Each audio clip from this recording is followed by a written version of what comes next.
marka baataajadu waa shiibane shaqalkana waa inoo dhigi doonaa laakiin hadda aan barano haddana baataajadii oo far yar yara iyadoo far waaweyn aan soo baranay ba iyadoo far yar yara ba ta ja ha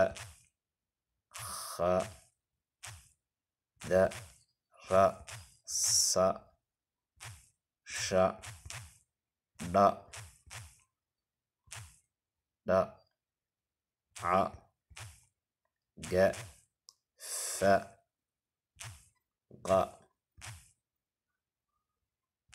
ka la ma na wa ha ya intaas walaalayaal iyadana waa cashirkii labaad oo ah shaqal oo ah maya shiibanaan ka wada shiibana oo baataaja waa baataajadi yar baataajadi oo yar yar weeye marka waxa weeyaan ba ta ja ha kha da ra sa sha da ca ga fa qa ka la ma na wa ha ya marka saddex xaraf unbaa isla socda sha'da iyo da'da iyo kha'da saddexdaas baa isla socota marka saddexdaas waxaa loo akhriyayaa sidaa isula socota ayaa markasta meel kasta oo ay marayso saas bay isula soconaysaa kha waa ka iyo ha la isku daray da waa da iyo ha la isku daray oo saas isla socdaan iyo sha oo iyaduna sa iyo ha isla socota waxay noogu xijinayaa markaas intaas markuu qofku barto uu qoro horta oo baataajadaas uu xaraf u yaqaano markuu yar yahay iyo markuu weyn yahayba shiibana lagu dhaaf Soomaaliga waa shiibanayaasha shaqalkii baan walaal galeynaa markaas marka xagga hoose inuu qoro wax yar shaqal gaaban weeyaa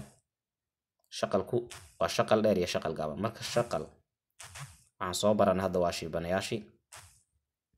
waxaan dhiganaynaa cashirkan kalan ku daraynaa oo aha shaqal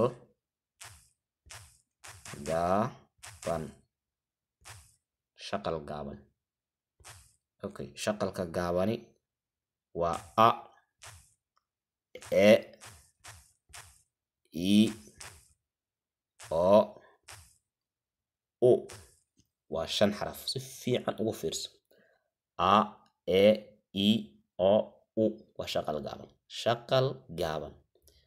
dii shaqal gaaban aad maqasho wakaas kulli cashiradu way noo socon doonaan insha Allah laakiin marka hore waxa fiican inuu qofku tartiib qofka cusub